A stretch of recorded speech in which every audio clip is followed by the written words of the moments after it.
ஒரு பரீட்சை முடிஞ்சு மகன் ரிசல்ட்ஸ் எடுத்துகிட்டு வராரு. உடனே அதை தந்தை பார்ப்பார். நல்ல ரிசல்ட்ஸ் இருந்தால் என்ன சொல்லுவார் தெரியுமா? என் மகனை பார்த்தீங்களா எவ்வளோ நல்ல ரிசல்ட்ஸ் எடுத்துருக்காருன்னு சொல்லுவார். அதே இது கொஞ்சம் மோசமான ரிசல்ட்ஸ் இருந்தால் என்ன சொல்லுவார் தெரியுமா? பார்த்தீங்களா உங்களோட மகனை எப்படி இப்படி ஒரு ரிசல்ட்ஸ் எடுத்துக்கிறாரு, நீங்கள் சரியாக அவரை படிப்பிக்க மாட்டீங்களா என்று கேட்பார். ஏன் தெரியுமா? மனுஷன் இயல்பு நல்லது நடந்தால் தன்னோட இணைச்சி சொல்லுவான், கெட்டது நடந்தால் அதை இன்னொரு ஆளோட இணைச்சி சொல்லுவான். ஆனால் அந்த பிரபஞ்சத்தை படைத்து பரிபாலிக்கின்ற அல்லாஹ் தாலா என்ன சொல்கிறான் தெரியுமா? யா இபாதியல்லதீன அஸ்ரஃபு அலா அன்ஃபுஸிஹிம், அளவுக்கு மீறி பாவம் செய்த எனது அடியார்களே என்று அல்லாஹ் தாலா சொல்கிறான். பாருங்க, என்னது அடியார்களே, அல்லாஹ் எவ்வளோ இரக்கம் உள்ளவன். அவன் தொழுதிருக்க மாட்டான், அவன் வட்டி எடுத்திருப்பான், உறவுகளை விட்டு பிரிந்திருப்பான், அவன் நிறைய திரைப்படங்கள் பார்த்திருப்பான், இசைகள் கேட்டிருப்பான், இவ்வளோ பாவங்கள் செஞ்சிருப்பான். அல்லாஹ் தாலா அதில் கோபப்பட்டிருப்பான்.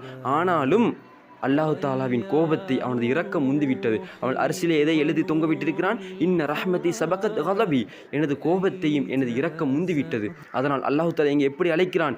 எனது அடியார்களே, லா தக்னது மிர் ரஹ்மத்தில்லா, அவனுடைய இரக்கத்தில் நம்பிக்கை இழக்க வேண்டாம். அதனால் தான் அல்லாஹு தாலா குர்ஆனில் இன்னொரு இடத்தில் கூறுகிறான், ரஹ்மதி வஸஅத் குல்ல ஷை, எனது இரக்கம் அனைத்தையும் விட விசாலமானது. உங்களுடைய பாவங்கள் கடல் அளவிற்கு இருந்தாலும் அதை விட அவனது அன்பு விசாலமானது. உங்களுடைய பாவங்கள் 7 வானங்கள் பூமி அளவிற்கு இருந்தாலும் அதை விட அவனது அன்பு விசாலமானது. எனவே அல்லாஹ் தாலா கூறுகிறான், லா தக்னது, நம்பிக்கை இழந்துடாதீங்க. நாங்கள் சிறு வயதில் ஒரு கதை படிச்சிருப்போம். ஒரு நரி ஒரு திராட்சை பழத்தை பறிக்கிறதுக்கு முயற்சி செய்யும்.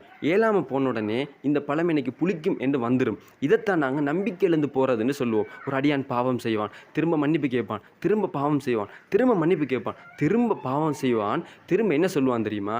எத்தனை தரம் தான் நம்ம அல்லாட்ட இப்படி போகிறது? அல்லாஹ் நம்மளை எவ்வளவு தரம் செஞ்சால் மன்னிப்பானா அப்படின்னு அல்லாட அந்த இறக்கத்தை நம்பிக்கை இழந்துருவான். அல்லாட இறக்கத்தை குறைவாக மதிப்பிட்டுருவான். இதனால தான் அல்லாஹ் சொல்லுவான், லா தக்னது, நீங்கள் நம்பிக்கை இழந்துடாதீங்க, மிர் ரஹ்மத்தில்லா, அல்லாஹுடைய அந்த ரஹ்மத்தில் என்று அல்லாஹ் தஆலா சொல்கிறான். ஏன் நம்பிக்கை இழக்க வேண்டாம் தெரியுமா? இன்னல்லாஹ, நிச்சயமாக அல்லாஹ் யக்ஃபிரு துனூப ஜமீஆ, அல்லாஹ் அனைத்து பாவங்களையும் மன்னிப்பான். 1-2 பாவங்களை மட்டும் மன்னிக்க மாட்டான். சிறு வயதில் செஞ்ச பாவங்களை மட்டும் மன்னிக்க மாட்டான். சிறு பாவங்களை மட்டும் மன்னிக்க மாட்டான். அனைத்து பாவங்களையும் மன்னிப்பான். சிறு பாவம், பெரிய பாவம், முன்னைய காலத்தில் செய்த பாவம், பின்னைய காலத்தில் செய்த பாவம், பகிரங்கமாக செஞ்ச பாவம், இரகசியமாக செஞ்ச பாவம் என்று எல்லாத்தையுமே அல்லாஹ் தஆலா மன்னிப்பான். ஏன் தெரியுமா?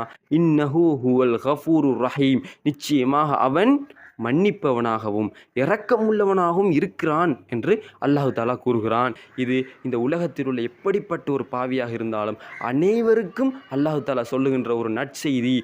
நீங்கள் என்னோட மன்னிப்பு கேட்டால் உங்களை முழுமையாக நான் மன்னித்து உங்கள் மீது நான் இரக்கம் காட்டி இந்த உலகத்திலும் மறுமையிலும் சந்தோஷமானதும் நிம்மதியானதுமான ஒரு வாழ்க்கையை தருவேன் என்ற ஒரு நற்செய்தி